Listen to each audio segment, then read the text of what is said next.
These breathtakingly beautiful islands are filled with a depth of culture, rich, flavor-filled cuisine, and the stunning blue colors of the seas and skies. Welcome to Hungry for Travel. I'm Carol Yelverton.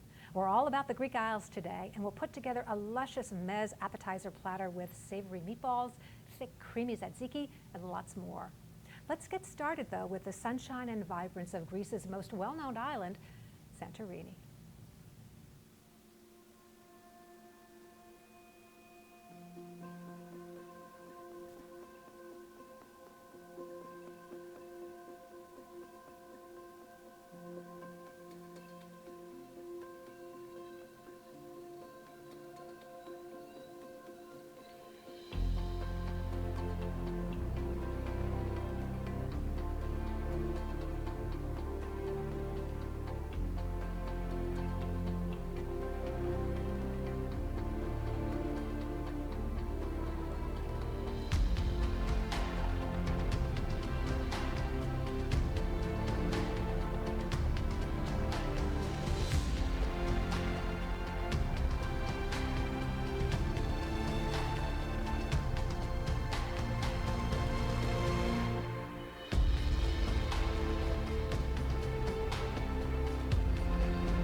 Wow, that was completely beautiful. Our thanks to time-lapse photographer Demid for this.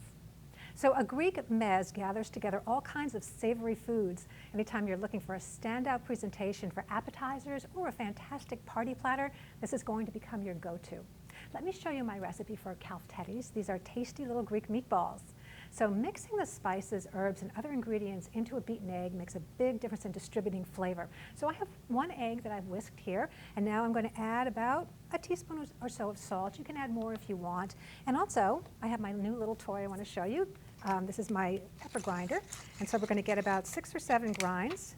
Once I get it working there, like any new toy, it has its own mind. All right, now we're working together. Thank you.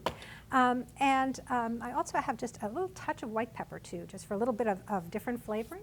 So I'm putting all that in, and then I am going to throw in some vinegar, about a teaspoon of vinegar or so, because it just sharpens everything up. It really brings out the contrast and all the flavors, just makes everything taste better. I'm a huge fan of fresh herbs. I know probably many of you are. And you know, we don't use a lot of fresh oregano in this country, but it has a wonderful flavor. It's not as sharp as dried oregano, so it adds a mellower undertone. So I've got some here, and we're going to throw in about, I'd say a teaspoon or so of chopped oregano. Now, another herb that I love is fresh mint, and this is all about Greek food. I mean, mint is in Greek food in so many dishes. It brings a fantastic freshness into all kinds of recipes. Spearmint is the authentic Greek mint, so if you can find that, go for it. And I'm adding about 3 tablespoons of chopped leaves right here. I'm just going to keep kind of stirring everything together. And now I've got some minced garlic, and I'm going to put in about 2 cloves of minced garlic. Get that all mixed in here. And then I've also got some onions. I have some very finely chopped red onion. I'm going to add that in. And that adds just a wonderful flavor. Now here are two kinds of things you wouldn't necessarily think about putting in your meatballs, but if you've ever had cinnamon in your meatballs, you know there's just a little sweetness it adds with the garlic that it somehow all works together. So we're gonna put some cinnamon in, just a little bit, and then a quick shake of nutmeg, because it kind of does the same thing. It makes it all taste like really amazing. So here's the thing with breadcrumbs now, because breadcrumbs, you know, they're a stabilizer. They put all these fresh flavors together and it helps you really make a good mixture. Now you find those little round canisters in the supermarket. They're dried breadcrumbs and they're going to have a different flavor for you than fresh bread will have. And so I'm not usually a fan of white bread, but I have found that good quality white bread it's going to make these meatballs more tender and delicious. So what I do is I just buy the bread, and then it's a quick tip, because sometimes when you try to grate bread, it gets all over the place. So I just kind of put it in 4, and then look at that. It's so much easier this way, just to grate it like that. So that's how we do that with the breadcrumbs. And I've got about a half a cup of breadcrumbs that I'm going to put into our mix here. Bring that all together. And now it's time to add the meat to the meatballs. So I've got about 3/4 of a pound of ground lamb and a 1/4 pound of ground beef. Both are 85% lean. We want a little fat for flavor, but not too much. So now we add the egg mixture in, and we have the fun of mixing this all up together. Sometimes I use like a potato masher. I just have a quick spoon here. Most of the time, I do this with my hands because nice clean hands, you mix everything together and it just comes out really well. So we've got that, and obviously I'm trying to save time here. It should be mixed better, but we don't want to overmix either. You know, we don't want it to get all mushy and clumpy together, so it's just mix it just until everything's incorporated. Then refrigerate it for at least an hour. This gives the flavors time to mingle, and it's an awful lot easier to shape your meatballs too. So when you're ready, you're going to shape your meatballs. And for the sake of time, I'm just moving ahead here. So I have some flour, and I always dredge them in flour, and then I get a cast iron pan. If you don't have a cast iron pan, that's okay, but if you can use a cast iron pan, it makes a huge difference. And then Greek olive oil, which is very earthy and robust. When you're cooking Greek food, you know, really go for it and get the Greek olive oil, because it's going to make a huge difference for you. So I layer, probably that much. I mean, a good amount of olive oil in here so they can really cook. And then I cook them until they're beautifully brown on all sides. So then I take them and I have them just all set up, and I like to garnish them and get them ready for the platter. So right now, let's just take a look at these, because they're so beautiful. And when I say they're ready for their close-up, yeah, I think you know what I mean. So these are just so beautiful, tender, fresh. When you put them in your mouth, the lamb really stands out. And again, you get a feeling of really tender lightness with these meatballs, which is really, for this kind of a dish, what you're looking to do. So it's really good. You also get that refreshing mint, by the way. I don't want to forget about that. And of course, that parsley. It looks good and tastes good with this dish. So another big Greek island is Mykonos, and you'll find a whole other vibe there. It's a chic party island with lots of ways to enjoy being on and in the water. Greek filmmaker Yannis Papanassaspoulos shows us his week in Mykonos. Sleepless nights at the chateau, visualize it. I'll give it something to do. Coach, wherever we go, visualize it. I'll give it something to do. To get a wildfire burning, visualize it. I'll give it something to do. Ace high and going all in, visualize it. I'll give it something to do. Spread it like peanut butter jelly. Do it like I owe you some money. Spread it like peanut butter jelly. Do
Visualize it. I'll give it something to do.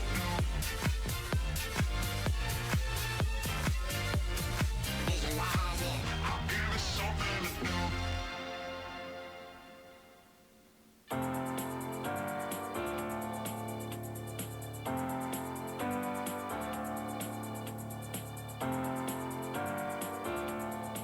Oh, nice job, Yanis. Looks like there's maybe a thing or two to do there. All right, let's whip up a tangy yogurt dish for our mez platter, tzatziki, which we tend to pronounce as tzatziki in the United States. Real Greek tzatziki is a lot thicker than we're used to here, and that's a texture that I've built into this recipe. So I buy strained 2% Greek yogurt, and then I always pour the liquid out on top. Then I strain that again, for maybe a half hour more, and I actually end up with even more liquid. So this just makes the yogurt thicker and richer, which is what we're looking for. So I'm going to put about a half a cup in here. There we go. And the other thing that I've found, which is a little different but makes a big difference in flavor, is that sour cream is wonderful in tzatziki. It has that heavier feel and that deep tangy quality. So I actually do a half and a half mixture of both. So I've got some sour cream here, and I'm going to add that in too. And so the combination of them is really rich and wonderful. So I like to use a fork when I am mixing these together. Everything just comes together so much more easily. So I'm going to add just a little bit of salt in here. And then I have a clove of diced garlic. You can tell we love garlic around here. But with Greek food, there's no reason not to keep adding it. It goes with everything here. So I got this stirred around, and then I'm going to put in just a little bit of the Greek olive oil, maybe a quarter to a half a teaspoon, again, just for that flavor, because it's such a deep, rich flavor. It's really wonderful. And then I'm just going to mix that up, and then I'm going to add some chopped dill. Now the thing with dill is you can always add more if the flavor isn't that fresh. It depends on how fresh your dill is. But I have fresh dill here, and I'm going to put in about 2 tablespoons. But then, taste it and see what you think. It may taste okay, it may not, but it's something you just want to look into. And then I have another little ingredient here that I'm kind of throwing in that you may wonder, what is she thinking? But I have found that just maybe a quarter of a teaspoon or so of sugar really plays to the sourness of the yogurt and the sour cream. So it may not seem to make sense, but go with it because it just makes it taste better. So here's the other thing about this dish that's so important, and it's cucumber. There's nothing like this cold cucumber in the tzatziki on a hot summer day. So what I've done here is I have peeled about half of a cucumber. We're only going to use a half.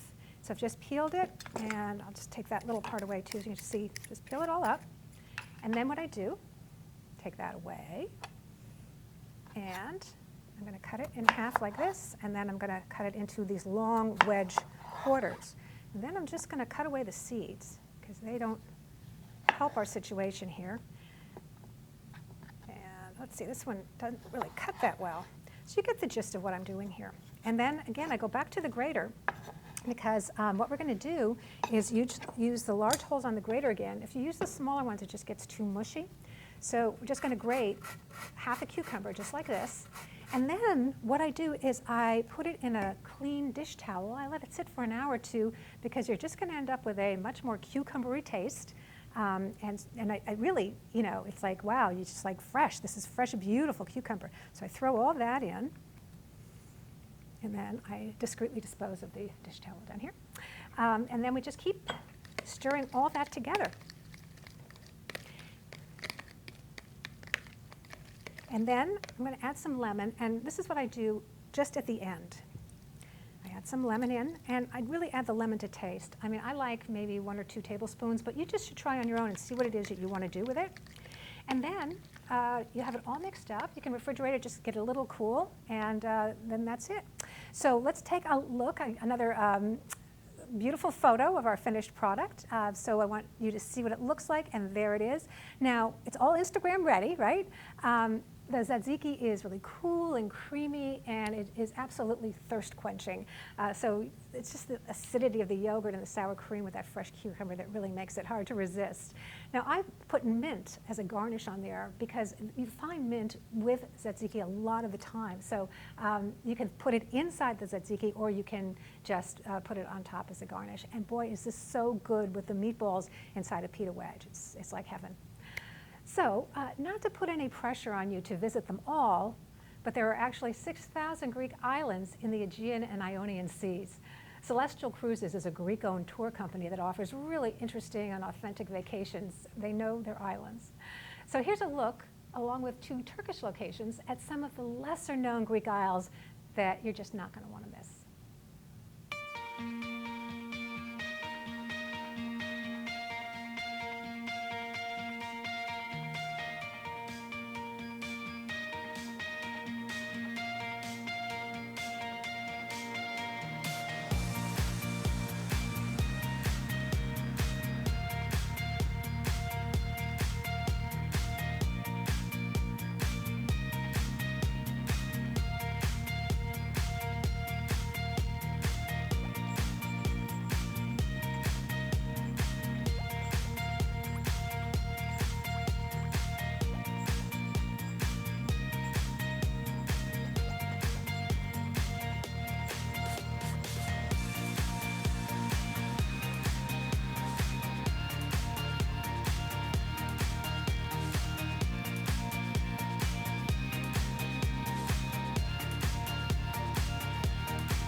All right.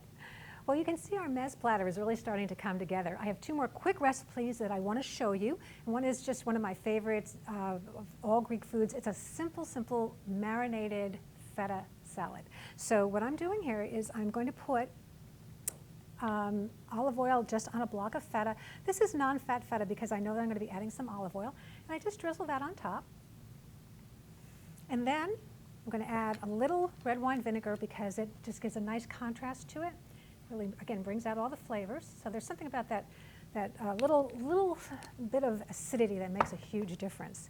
Then I'm going to take some of our red pepper flakes, and then we can add some oregano onto that. So you can see that this is just extra creamy and tasty, and this just plays well with all the other kids on the mezz platter. It's just one of those things that you always want to like go and get a little bit of that and add it to something. It's just delicious. So I have one more recipe to show you for our mezz platter, and that's a bright tomato salad. So what I've done is I have quartered one really fresh ripe tomato. So I've quartered it and cut it in half. And then I'm just going to add a little tiny bit of salt to that, but not too much. And the reason is that we're going to be putting something on special at the end, so I'll kind of hold that till the end to show you. Now, a lot of us think that you're supposed to drizzle olive oil on tomatoes, the fresh tomatoes. That's something that people tend to do. But I find they taste a lot better and brighter and more interesting with just a splash of red wine vinegar, or any kind of vinegar, but because this is Greek, of course, we use the red wine vinegar. So just that splash of vinegar. And we put a little salt on, and now we top it off with about a teaspoon, maybe 2 teaspoons of fresh capers. And you can find these in specialty food stores in the olive or cheese section. They're really so much different, so much better than the jarred capers. So these are the recipes we have for you, and ta-da, it's time for a look at our finished mez platter. So let me show you how we put it all together on a beautiful board. I like to use like a wooden cutting board like I cook with here, because that way I can lay out fresh herbs, and these are all the herbs that we've used in the cooking. We've got the oregano, the mint, the parsley, and that just makes it all so much nicer. It looks pretty, and then you can actually nibble on the herbs too with everything. So you can see our meatballs front and center with their partially garnished, and then next to them are tzatziki, and then our marinated feta is in the middle. I bought some other dishes too, because I like to focus on maybe 3 or 4 of my recipes, and then bring in some stars like Kalamata olives. You can see them right next to the tzatziki there. And then that cute little pink dip with the dill sticking out of it, that is called Teramu salata. It is a salty and creamy and delicious dip made from fish roe, authentic Greek cuisine, and it's really wonderful. Well, I've also got some stuffed grape leaves there, which are delicious and always part of a mez platter. And then you can see our bright tomato salad. And there are some beautiful purple flowers there. Those are actually part of our fresh oregano plants, and yes, you can eat them. So it's all good when you put that all together, and you can take a bite of this, a bite of that, and you're just sitting around with people you care about and just enjoying the nibbles of this. I mean, it's just something really, really special. And of course, we use pita bread. Typically, we put it, slice it into 6 triangles. We use it for scooping and making little sandwiches. Now, some people like to toast pita bread, but I find it is going to be a lot easier to cut if you actually put it in the freezer for maybe a half hour or so. Then you can just put a serrated knife through and make your cuts, and it's going to be a lot faster and easier for you to do. And then it's just easy to pick up and eat, and it all works perfectly. And you can also just open up the little pockets so that you can just make sure that nothing is all smooshed together. You know how sometimes they can stick together. All right. I hope you enjoyed this little trip to Greece, and we want to leave you with a last look at Santorini with one of the Chill Out Channel videos. I'm Carol Yelverton. Until I see you again, stay hungry for travel.